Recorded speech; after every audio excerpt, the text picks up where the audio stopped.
gusto ko talaga monthly tayo magkaroon ng distribution. Kasi in that way, kung meron man tayong bayarin, let's say, interest ng funds na ginamit natin or whatever, that cash flow can help us out. Diba? Doon tayo papunta. The power of our money. Kapag ang pera natin, hindi natin binabantayan, hindi natin pinapahalagahan, hindi natin siya binibigyan ng direksyon kung saan siya pupunta, susunod siya sa iba. Aalis siya sa atin. Which is true. I have some updates. By the way, napaka-timely ng sessions natin nung last week kasi it's all about taxes. So, ano pa lang yan, introduction. But majority of the time kasi pagdating sa business, iba yung pinag-uusapan about tax. Pero it's a good information sa mga may T4s. Kasi kayo ang liberty tax kasi is more of sa employees normally, yung may mga kailangan na tax rush or instant tax refund na sinasabi nila. Yun yung kanilang forte. This February, March, April, yun yung focus ng opisina na yan. So anything that they can help sa mga natin. But anyways, in preparation to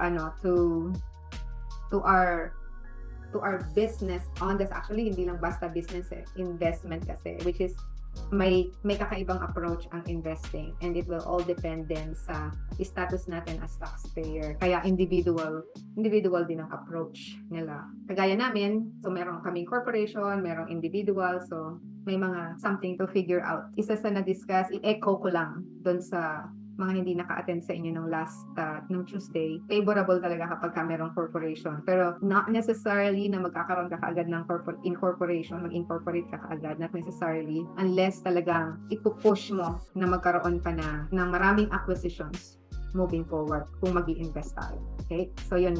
Not necessarily right away. You can do it later. Ang update natin sa Jefferson, ang possession date natin stays at January 9.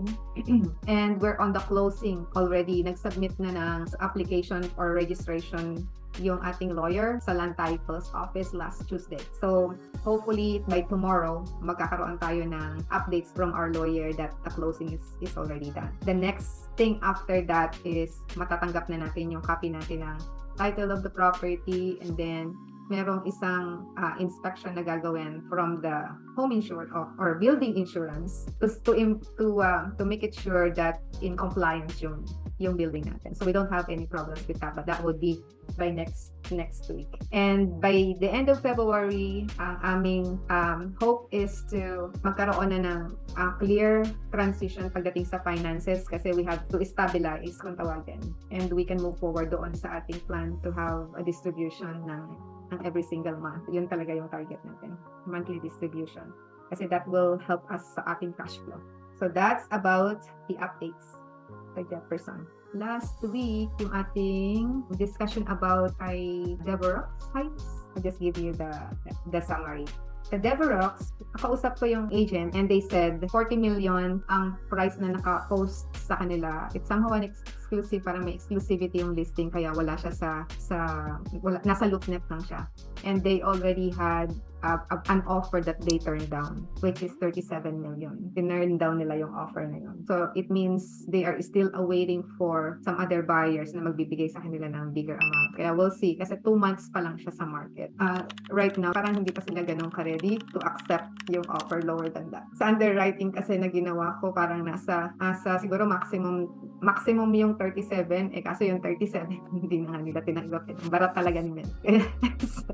We'll try to find out property na nandito sa loob ng Winnipeg, in the southern part. We'll see kung makakakita tayo. Sa ngayon walang lumalabas. Ang market, ang mga building na lumalabas ngayon are all in the downtown area na hindi ko gusto yung location. May cash flow siya, pero it's not the location that I really like. Marami pang dadating. Nasa Edmonton, hindi pa sumasagot. But we'll see. Sabi nga ni Uncle, it takes about 100 properties before you can find one, para ka naghahanap ng needles sa stock ng haze. That's okay. Ganun talaga. Hindi ganun kadali. And not sure, ang agent na nagsabi sa atin na they're gonna give us an information about the property ngayong February. Nasa US pa siya ngayon. So, we'll see. Maybe before the end of February, we'll gonna know. So, nakita ko yung chapter where Uncle is discussing cash on cash. Actually, mamaya siguro, this is just a short video anyways. We'll just listen to him. I'll share my screen. Listen, makinig tayo mismo sa kanya. This is his discussion about cash on cash.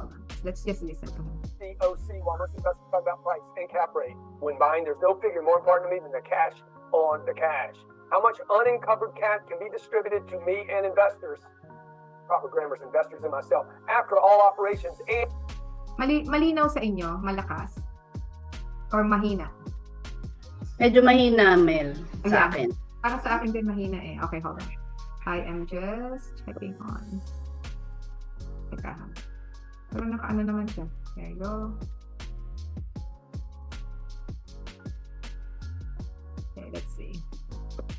debts are handled. Positive Yeah. cash flow, not a percentage, but the positive cash dollars. The actual dollar amount of free cash flow after all operations is what will allow you to weather economic pullbacks and avoid having to sell in a down market. Positive cash flow is why I've never lost a property. When all the speculators and the builders were losing everything during the worst housing crisis since the Great Depression, I was able to hold on to my property. No, I didn't like it. I didn't like that moment. I didn't like that time. Nobody did, but I didn't lose any properties.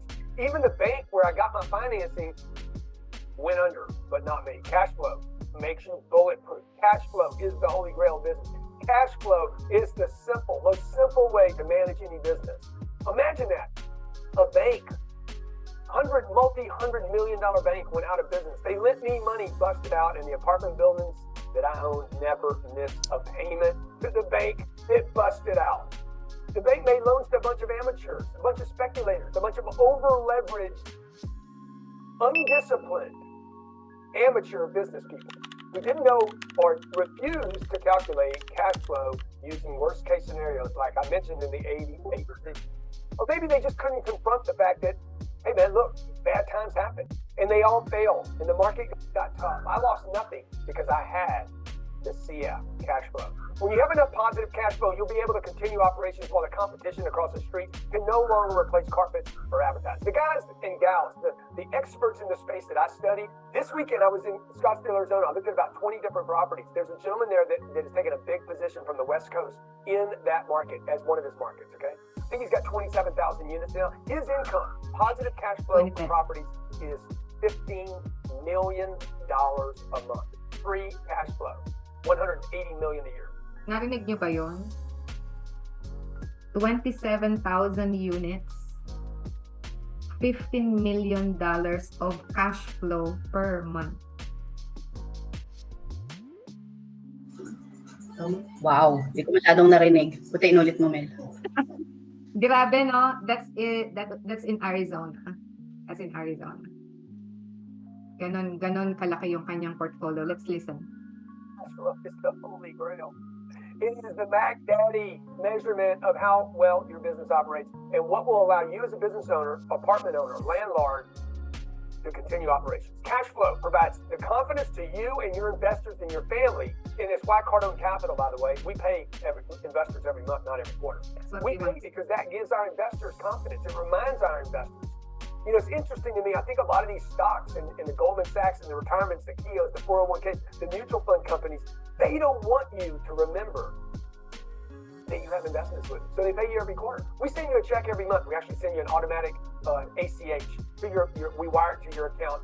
And if it was up to me, we would send you like the money. Every month I would send you the money and you'd have to take it to the bank because you'd be reminded, hey, Uncle G sent me some ching-chang. My lawyer recommended that I not do this. He says, pay the investors every quarter. I have a CFO that actually said, why don't we pay him once a year? I'm like, are you nuts?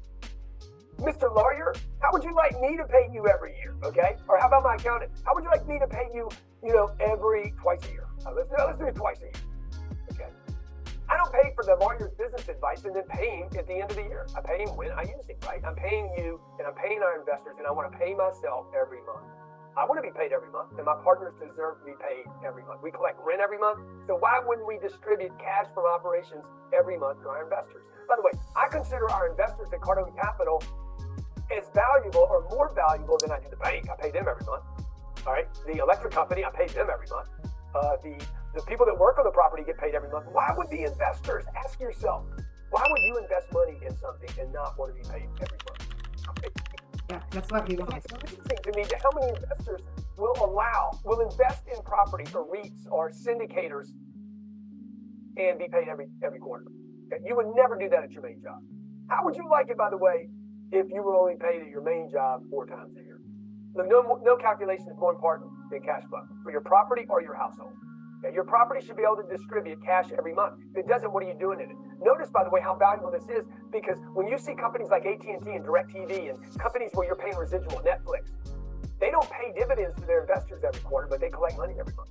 Brilliant strategy. We'll collect money every month, but we won't pay every month. It's brilliant. The value of cash flow. They do that because they can get away with it. That's the market. And why investing in real estate is better for you than investing in quarterly dividend stocks.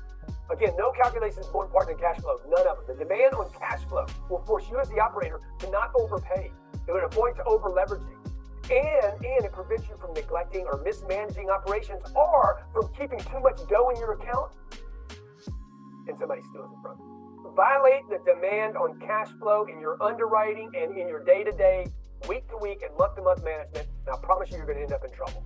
Also, understand that the value of your deal, your apartment deal, does not go up and down without reason. Unlike a home, the value of apartments and income-producing properties, like office buildings, is determined by the cash flow they produce. At the end of the day, it's all about cash flow. The third reason cash flow is important in the apartment game is that the apartment's cash flow provides protection against the devaluation of cash, right? Money is basically useless, okay? So if I have this much money and I keep this much money in a mattress or in a wall or in a safe, when I go back to that safe or that wall or that mattress 3 years from now, 10 years from now, 15 years from now, 30 years from now, one problem is the paper could have been deteriorated by roaches, probably peasants aren't in the wall, but rats. Something could have gotten it. But more importantly, the invisible tax depreciation, the dollar goes down in value. So maybe this stack here now is only worth this 10 or 15 or 20 years from now. However, if I take this and I invest it in something that produces more cash, that production, okay, look, the golden goose is only valuable as long as it lays a golden egg. This dollar is only as valuable, this $100 is only as valuable as if it can produce 20, okay? The way to keep up with inflation is to get 100 to produce 20, and then you got 120, and then you have kept up with inflation. The biggest reason I insist that my partners at Cardinal Capital pay monthly is that it builds confidence in the investors and us as a team. My friend Howard, super wealthy dude. HT, what's up, baby? Take a big bite of that apple if you know who that dude is, okay? Big player, okay? Unbelievable what this guy's done with his career, his finances, his investments. He says to me, hey, Grant, you know, the cash flow is not really that important to me. After 4 months of distribution, he called me and said, I got to tell you, I like getting that check for $10K every month, man. So I'm going to tell you right now, okay, I've seen this cat give away $10,000 at a charity event like it was a quarter. I've seen him give away more than that, okay? I've seen him play a few hands of blackjack where there was at least 10 grand out there. And he said to me, I got to tell you, Grant, earning 10 grand a month, passive money every month, makes me feel really good. The banks and insurance companies validate why apartments are dependable investments. Banks and insurance companies lent me hundreds of millions of dollars to buy apartments. What's that got to do with cash flow? They won't lend me money to buy their company stock. They won't lend me money to buy their products, but they will lend me money to buy something they don't even sell, an apartment deal. Why? Because the insurance companies and banks depend on cash flow, okay? And they take that cash flow and they go back and either support their proceeds that they have to pay out of their life benefits, death benefits, or they need to pay, to lend money to the marketplace. Read what I just said again. Listen to what I just said again and let it sink in. A bank will lend me money to buy an apartment, but it will not lend me money to buy their own stock.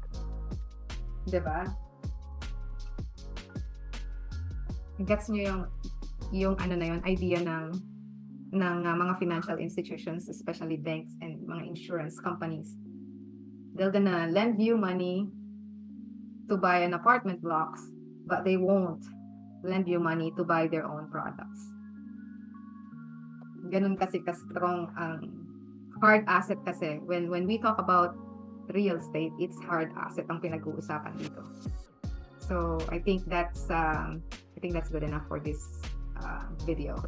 Ganun kaganda ang real estate. We know naman na majority of, not all, but majority ng mga investments ng mga malalaking financial institutions are into a cash flowing real estate. That's how smart they are. They're using money from us little players para mag-create sila ng malaking acquisition. Now our eyes are being na-open yung eyes natin on this reality na hey, we really have to know how money works. Diba? How money works. Tuwan-tuwa kami nag-uusap ni Orly nung isang araw kasi after nung sessions natin about taxes. Diba no, yung na-discuss natin na we work so hard on our money tapos parang wala tayong keber. I don't know if you know that word. Wala tayong keber na, sabi ng kailangan mag-withheld sa ating mga sweldo para sa tax. Wala tayong complain about that. May nag-complain ba sa inyo nun? Na, uy, bakit ganito kalaki yung kinakaltas mo sa payroll ko? May nag-question na ba sa atin noon as employee? Ang laki ng sinusweld ng kinakaltas nyo. Maybe kung meron man tayong ganong lakas ng loob, bumabalik tayo dun sa, kailangan sa, may computation ng ang mga payroll companies na pag sumusweldo ka ng ganito, you're gonna be taxed or withheld ng ganitong klaseng amount. We don't have any wala tayong doon, parang say. Parang nahahayaan na lang natin na, okay, kasi that's the way it is. Right? Meron naman palang paraan para mabawi mo yung withheld sa'yo. Pero never natin yun na-explore until sometimes siguro na mag-iisip tayo, magnegosyo kaya tayo or gumawa tayo kaya ng something on the side. So one of the program ng government is RRSP. Pero hindi naman tayo naglalagay ng RRSP sa ating funds. O kaya hindi din natin nakukuha yung advantage na yun na ma-deferred yung ating taxes. Kasi we don't know how to use that. Diba? Yun yung mga discussions na parang if there is a way na mababawi natin kay CRA yung itinax niya sa atin sa ating payroll, hindi ba kailangan natin i-explore what are those ways? Diba? Para naman, teka muna, I think I'm being fair enough by doing this. So, let's see kung pwede nating magkaroon ako ng side business and that side business will gonna help me reduce my taxes. So, may mga ganong klaseng paraan na pwede nating magawa as employees. Kasi wala talaga tayong kawala. Tayong mga employees, tayo yung sinasabing middle class na wala tayong kawala. Pagka sinabing tataksan ka, wala. Para ka bang, sige, gawin mo whatever you want to me. And then I'll be very, very, I'm just here, magtatrabaho pa rin ako hanggang 40 years. Parang, alam mo yon, when we were talking about that ni Orly the other day, I was like, parang how our brain was bombarded ng ganong information na parang, okay lang yan, ganyan talaga, tama lang yan, kasi nandito tayo. So, alam mo yung mind ng mediocre mindset, yun yung itinuturo sa atin. Kasi parang hindi tayo mag-explore ng other things. Right? Parang sweet feeds. I remember that sweet feeds na ang gagaling ng idea natin. Ang mga taong matatalino. I don't know if you already heard that story from us. Kasi madalas ikinukwento namin yun sa mga friends na yung kwento ng isang nung nagkaroon siya ng napakalaking collection ng mga wild beasts. Ang gagandang beast sa isang magandang kaharian. It's just a mirror of how employees' lives are. Ganun ang majority sa atin. Wala tayong freedom, wala tayong choice. And it's just sometimes magigising na lang tayo kapag pwede pala yun, pag may narinig ka at nagbigay tayo ng time to understand and learn it. Kasi majority sa atin, binulag na tayo eh. Kailangan kong gumising ng maaga bukas. I have to work from 8 to 5. Mag-overtime ako para may extra income. And then babalik ka sa bahay na pagod, tutulog ka na para gumising ulit bukas at magtrabaho ulit. And do the same thing over and over and over and over again. So dun tayo kasi minode. And that's how majority of Filipinos are. Okay? Minsan nagugulat na lang tayo eh na bakit yung mga ibang lahi, meron silang mga businesses. But yung ibang mga lahi, they get ahead in life. Parang ang layo nila sa atin, di ba? Kasi hindi tayo naturuan, especially kung wala naman talagang ganong idea yung ating mga parents, di ba? Kasi ganon lang naman yun eh. It just pass on to us unless we strive hard na alamin natin to in our own way, 'di ba? So yun yung drive. Actually nasa mentoring class ako and sa session ng 10x, family in 10x. Nasa session kami na yung mindset natin. We will never be a millionaire na pinag-uusapan. We wanna be ahead in life, okay? But we will never become a millionaire unless magkaroon tayo ng millionaire mindset. And it is so tough dahil sa panggagalingan natin. Yung, kumbaga, ito yung millionaire mindset, nandun tayo sa babang-baba. So before we even get there, ang dami nating yung mindset ng mediocre, lalampasan natin, and it hurts. It hurts. Hindi siya basta. Kaya sabi ko, uunti-untiin natin to kasi we're going there. There's a lot. It's all mental. Sabi nga, it's all mental. Changing the mind. Changing your mindset. Ang gabi, kasi yung naituro sa atin from the time na bata pa tayo hanggang ngayon, imagine mo yung mga poverty mindset yung sinasabi nila. Stop the poverty behavior nga daw eh. Yung poverty mindset na andyan yung naka-instill sa atin. So we have to really palitan siya ng ibang klaseng mindset. I'm so happy na unti-unting at least na i-share ko sa inyo to let us think about it, di ba? Parang, oo nga no, magsimula na lang tayo sa tax kasi tax season ngayon. For sure, in the next few weeks, haharap kayo sa inyong tax preparer. Tanungin nyo kaya sila, is there a way na pwede namang magkaroon ako ng refund this time? Para magkaroon kayo ng conversation kasi minsan 'di ba hindi naman natin na itatanong 'yon pagpunta mo doon sa nagpe-prepare sa'yo ng tax minsan nga hindi ka na pumupunta pinapadala mo na lang yung papel mo 'di ba tapos kung ano na lang gawin nila magbabayad ka ng ganito sige okay ganun lang tayo 'di ba ganun lang tayo never tayong nag-scrutinize or nagtanong na ang laki na ng kinalta sa akin ba naman pwede magkaroon ako ng refund. Masama ba magtanong nun? Hindi. Pero bakit hindi natin tinatanong? Diba? That's your money. Sabi ko nga dun last Tuesday, that's our money. Yung pinaghihirapan natin, I know kailangan natin magbayad ng tax. We know kailangan natin dahil nandito tayo. But, merong ways para at least mag-even out naman, diba? Pwede kasi siya. So, you just have to discover some ways paano yon. And alam niyo sa totoo lang, ang isa sa pinakamalaking magbayad ng taxes ay ang mga nasa medical field. Si Mina, alam niya yan dahil isa siya sa mga nurses dito. And si Sister Shoni, currently, but maraming paraan ang mga nurses for them to get benefited sa mga tax. Meron lang kayong dapat gawin. So, ang part na yan ay dun sa gagawa sa inyo ng tax. Pero majority of the time, ang tagagawa kasi natin ng tax yung kakilala lang natin. Kasi mura eh. Pag pumunta ako dun sa ganitong accountant, magbabayad ako ng mas mahal eh. Nagbayad ka nga ng mas mahal. Sabi ko nga dun sa accountant ko, I'll gonna pay you even more, but I will not pay CRA. Okay? Ikaw na lang ang babayaran ko. Kasi mayaman na si CRA. hindi naman totally hindi ka magbabayad, 'di ba? Magbabayad ka naman talaga. Pero yung makamenos ka, makakita ka ng paraan na, ganun pala. So, by next year, gagawin ko pala to. Alam mo yon, hindi mo man ngayon magawa, unti-unti kang nagiging aware na meron palang paraan, 'di ba? Yun yung point natin. And the tax you save is a money you make, actually. Sa'yo yun. Para sa'yo yun. Para sa investment mo, para sa sarili mo, para sa family mo, di ba? Ganun naman ang ating point of view. The tax you save is a money you earn. Sabi nga, money, actually hindi na earnings kasi ang earnings daw may tax. Ano na yon? Savings mo na yon or something that you can park towards your whatever investment. Diba? Yun ang pinaka-importante. Kaya, it's not wrong to think na magkaroon tayo ng paraan to save on taxes. That's one flow of cash na somehow nami-miss out natin, especially employees. But going back to Uncle's talk tungkol sa cash flow, gusto ko talaga monthly tayo magkaroon ng distribution. Kasi in that way, kung meron man tayong bayarin, let's say, interest ng funds na ginamit natin or whatever, that cash flow can help us out. Diba? Doon tayo papunta.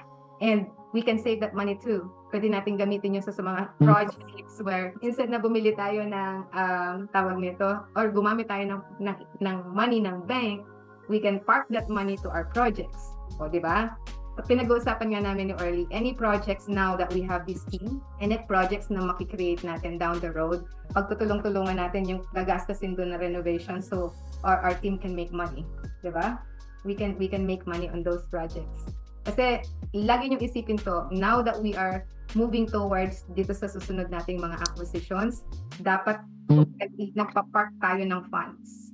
ganun dapat. Meron tayong goal na kailangan madagdagan tong funds na to dahil we're gonna put these funds towards our next acquisition. Saan tayo kukuha? Dito tayo kukuha. Meron tayong mga projects down the road. Keep an eye. Alam niyo sa ngayon, napakadaming buyers. Kahit sa mga properties na yung mga houses na kakailanganin ng renovations, madami ding buyers. Kaya it's really a good timing too na makakuha ng maraming projects kasi that's one of the source ng ating cash towards the investment. So in my real estate, tulungan nyo kami ni Orling makahanap ng property na i-renovate. Okay? That's one thing na pwede nating pagtulong-tulungan. It's not only what's in MLS, baka may mga kapitbahay kayo na magbebenta ng bahay, hindi maayos or something like that. Tayo na lang ang gumawa kasi pwede nating pagkakitaan yun.